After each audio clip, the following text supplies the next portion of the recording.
حضرت عمر منبر پر جمعے کا خطبہ دے رہے اور اچانک چیخ پڑے، یا ساریت الجبل، یا ساریت الجبل۔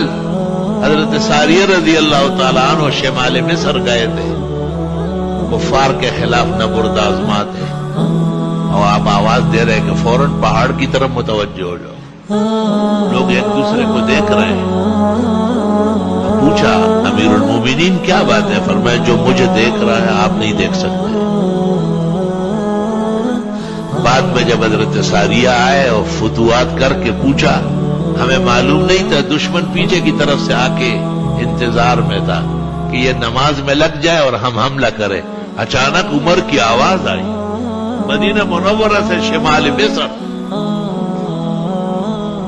اور مجھے کہا گیا، میں نے کہا واللہ انہ لصوت عمر، بالکل عمر کی آواز آ رہی ہے۔ اور جب ہم متوجہ ہوئے تو دشمن موجود تھا وہاں، نماز چھوڑ کر کے اس کے ساتھ لڑ پڑے۔ یہ اللہ کی طرف سے عزت ہے، کرامت ہے عمر کی، وہی عمر ہے۔ اور مسجد نبوی تشریف لائے اور وہ ظالم خونخوار اور وہ سویا ہوا تھا، آپ نے اٹھایا، آپ نے کہا جماعت کا وقت قریب ہے۔ اور فیروز لولئی ایرانی، یہ پہلے زمانے سے بون چالوں کا ملک ہے۔ جب آپ نے نماز شروع کی مصلی پر تو وہ پیچھے سے آیا اور آپ کو خنجر بوم پہ ایسے مارے۔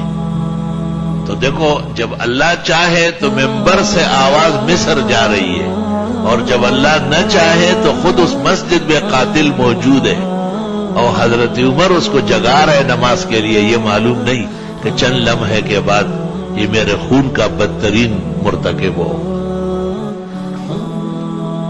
اس لیے علماء دین کہتے کہ معجزات انبیاء کے برحق ہے مگر ان کے اختیار میں نہیں، اختیار اللہ کا ہے۔ کرامات اولیاء کی برحق ہے لیکن ان کے اختیار میں نہیں۔ یہی آ کر کے بدعتی کو مغالطہ ہوتا ہے، وہ اس کو پھر دستگیر ہو، غوث اعظم ہو، اتدا فضول عنوانات دیتے ہیں جو شرکیہ ہے۔